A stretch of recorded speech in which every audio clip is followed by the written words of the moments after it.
Bonjour tout le monde, j'espère que vous allez bien. On se retrouve dans la continuité, comme vous pouvez le constater, avec pardon, un nouveau top. Cette fois-ci, je l'ai fait en forme d'hexagone. Alors avec cette méthode, c'est hyper pratique parce que vous pouvez vraiment ajuster. Là, mon mannequin, on m'a demandé la taille, mais honnêtement, c'est vraiment une toute petite taille. Je lui ai rembourré la poitrine parce que c'était vraiment... c'est pas très joli quand on pose un vêtement dessus. Donc je vous disais, là, vous pouvez vraiment l'adapter à votre morphologie. C'est ça qui est impeccable. J'ai mis des perles. Vous n'êtes pas obligé. Ça, c'est encore mon côté... voilà. J'adore les perles. Et j'ai voulu, alors là je l'ai bien serré, mais il doit faire au moins une taille, je pense, regardez, 40-42 facile. Hein. Donc j'ai fait, je vais compter avec vous, 1, 2, 3, 4, 5, 9, 10, 11, 12, 13, 14, 15, 16. J'ai fait 16 tours avec le crochet 3,5 il me semble. Donc voilà, je vais vous montrer comment on va faire tout ça. Hyper facile. Je m'installe et c'est parti. Donc voilà, je suis de retour. Alors vous allez voir, c'est hyper facile à faire. Pourquoi on appelle ça un hexagone? Parce qu'un hexagone, ça possède 6 côtés et 6 sommets, tout simplement.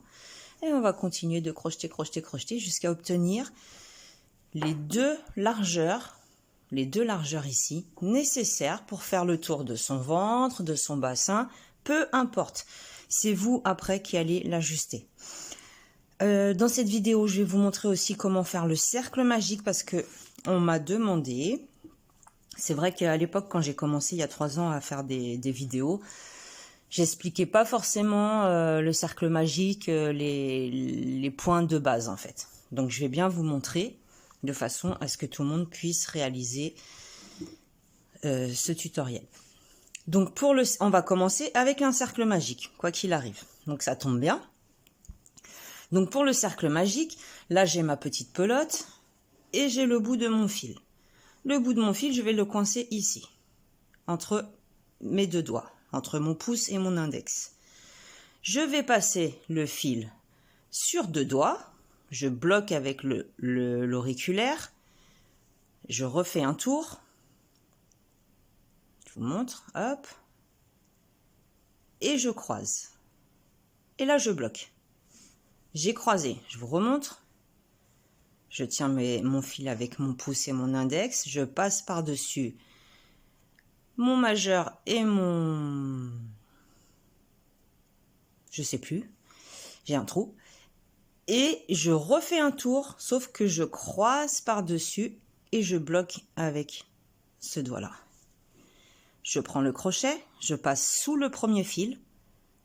J'attrape le deuxième, comme ceci. Je tourne.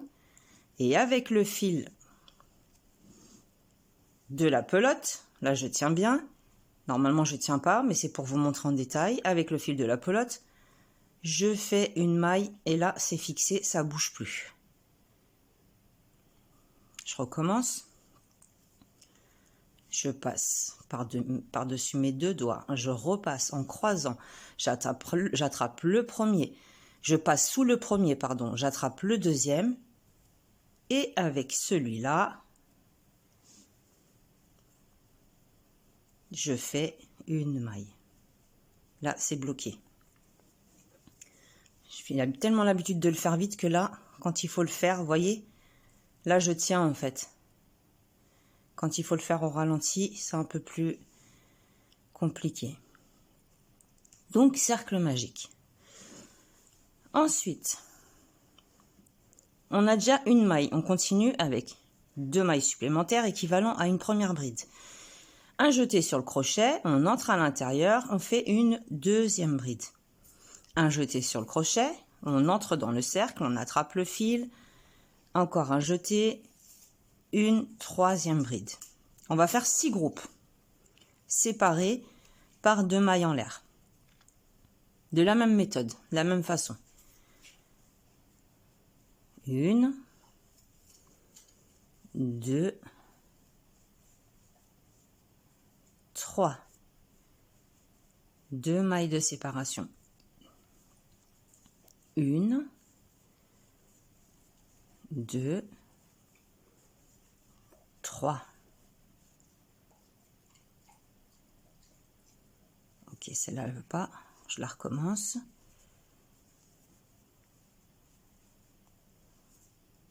Deux mailles de séparation. J'ai 3 groupes pour le moment. Je recommence. 1, 2, 3, 2 mailles de séparation. Vous pouvez serrer légèrement si vous voulez. 1, 2, 3. Donc là, j'ai 1, 2, 3, 4, 5 groupes. 2 mailles de séparation. Le dernier groupe. 1, 2 et la troisième. On n'oublie pas les 2 mailles de séparation. On tire notre fil et on va venir unir sur la troisième maille en l'air du départ, comme ceci. Voilà, là vous pouvez tirer beaucoup plus. Donc ensuite, là on est sur le haut de la troisième maille, donc 3 mailles en l'air. Sur la maille suivante, on entre à l'intérieur, une bride. Ça c'est le deuxième tour. Sur la maille suivante, de nouveau une bride. On arrive à un angle, on entre à l'intérieur, une bride, 2 mailles de séparation et au même endroit, une deuxième bride. Là, on a 3 brides. C'est le groupe suivant. Sur chacune d'entre elles, on va venir faire une bride.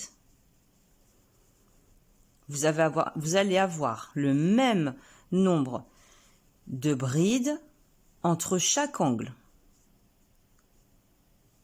On arrive dans un angle, on fait une augmentation, une bride, 2 mailles de séparation et au même endroit, une deuxième bride. Là, j'arrive sur mes 3 mailles, mes 3 brides. Je sais que je dois faire une bride sur chaque maille. C'est très facile, on fera pareil à chaque fois. Là, nous sommes sur un angle. Donc, une bride, 2 mailles de séparation, au même endroit, une deuxième bride. C'est ce qui va nous agrandir notre travail. J'ai 3 mailles, je fais 3 brides. Une sur chacune.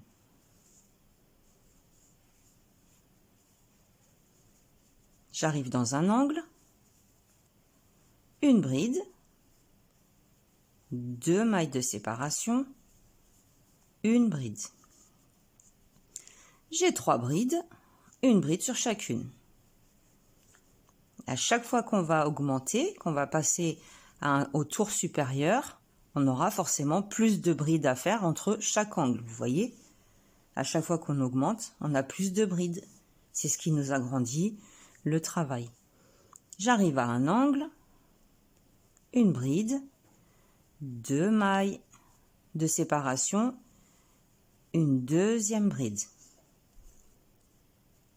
J'arrive aux 3 dernières mailles, donc une bride sur chacune,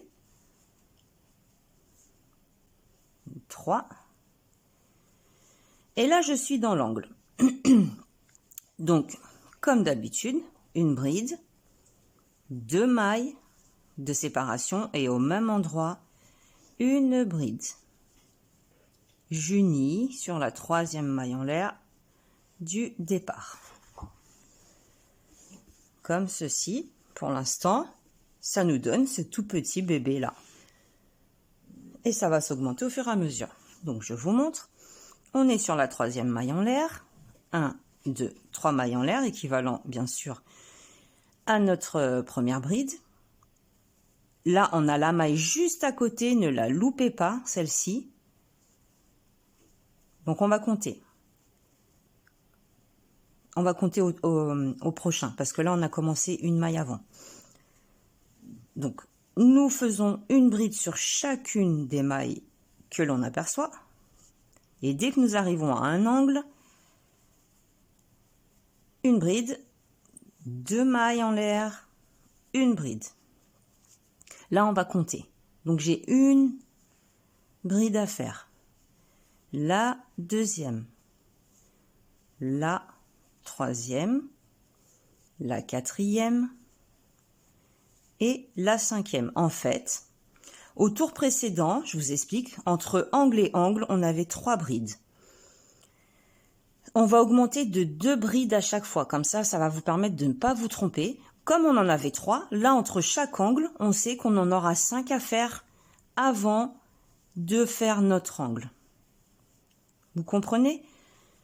On avait 3 brides au départ, entre angle et angle. Là, on en a 5, parce qu'à chaque fois, forcément, on fait une augmentation. Donc, 1, 2, 3, 4 et 5. J'arrive à un angle. Une bride, 2 mailles en l'air, une bride. Comme ces 6 côtés et 6 sommets, ils seront égaux. Vous aurez à chaque fois le même nombre de brides entre angle et angle.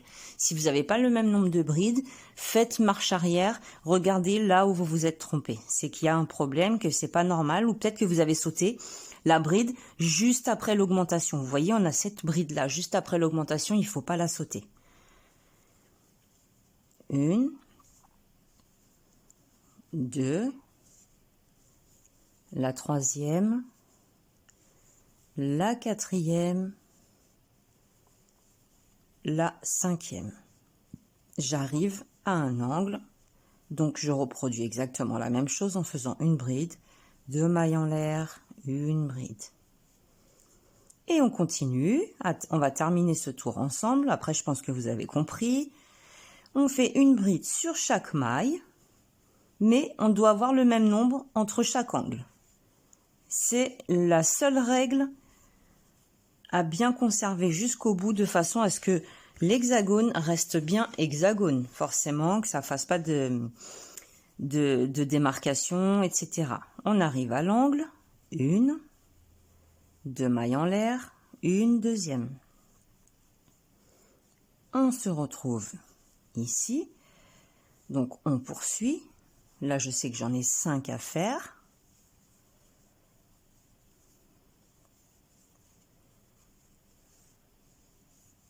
Avant d'arriver à mon angle. Et je vais vous montrer quelque chose juste après. Ici, je suis à l'angle. Donc, comme d'habitude, une bride, 2 mailles en l'air, une bride. Mais je vous ai dit, on avait commencé une maille à l'avance. Il ne faut pas oublier de faire la dernière bride ici. Parce que là, nous avons que 4 brides entre l'angle de gauche et l'angle de droite. Et ici, là, il nous reste une maille. C'est normal, on n'a pas commencé dessus, on a commencé sur les 3 mailles en l'air du départ. Donc, je fais ma bride. Et je fais la maille coulée sur la 3e maille en l'air du départ. Si vous préférez, de façon à ne pas voir les mailles en l'air en plein milieu du travail, vous avez aussi la possibilité de commencer chaque rang dans les angles, en faisant 3 mailles en l'air, plus 2 mailles de séparation, plus une bride. Comme ça, vos brides resteront intactes sur chaque côté. Ça, c'est une possibilité aussi et c'est exactement pareil. Tout dépend où vous allez commencer. Donc, vous allez continuer de crocheter de cette façon jusqu'à obtenir la largeur du bassin ou vous avez plusieurs possibilités. Hein. Vous n'êtes pas obligé que ce soit large, vous n'êtes pas obligé que ce soit serré. C'est vraiment vous, justement, qui allez décider. Ensuite, je vais vous montrer pour les cordons. J'ai fait des cordons à chaque fois. Je vous montre pour que ce soit plus solide. Et j'ai terminé en maille chaînette. Mais j'ai fait des cordons. Donc j'en ai fait 4. Voilà, à chaque fois j'ai terminé après en maille chaînette. Donc c'est facile aussi. Je vais vous montrer. J'en ai fait tout ça du coup. Parce que j'ai pas pensé à prendre un autre fil.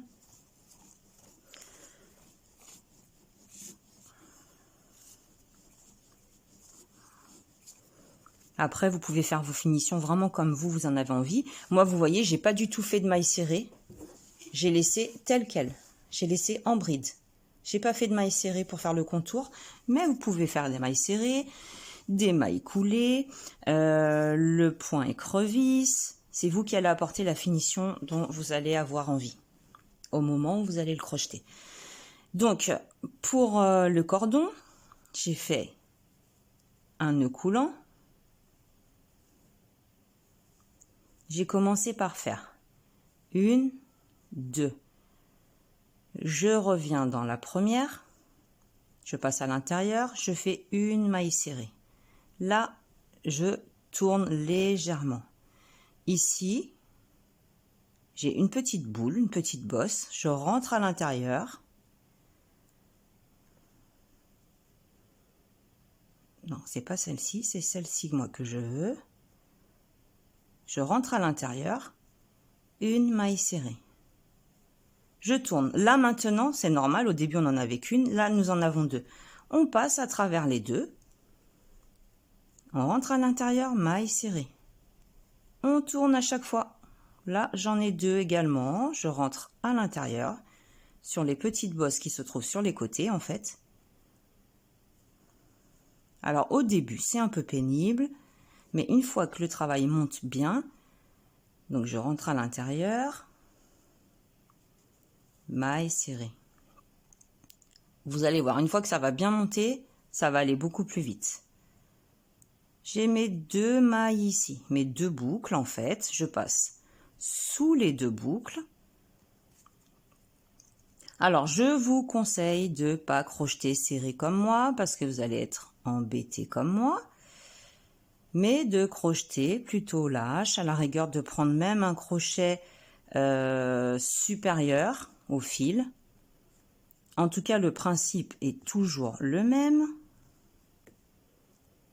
Vous voyez, je crochette trop serré et une maille serrée. Je tourne. En fait, à chaque fois, on va utiliser les boucles qui se trouvent sur le côté. On tourne légèrement. Je passe dessous.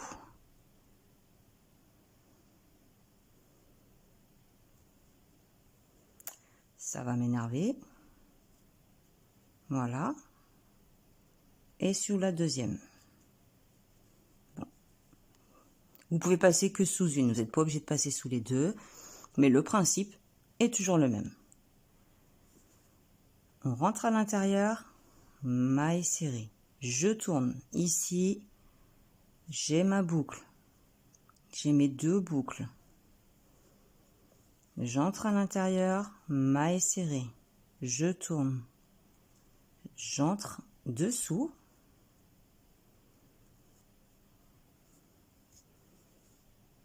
Crochetez vraiment lâche. Hein. Prenez vraiment, parce que là mon crochet il est trop petit, c'est du 3. Vous faites une maille en l'air, vous tournez, une maille en l'air, n'importe quoi.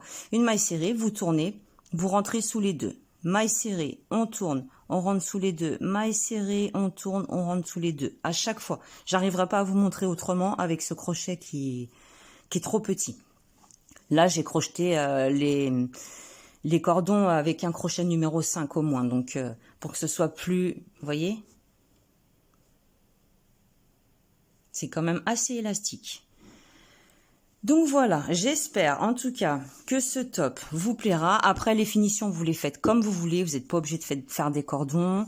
Vous pouvez très bien mettre du fil de trapillo. Hein, ça peut faire hyper joli aussi.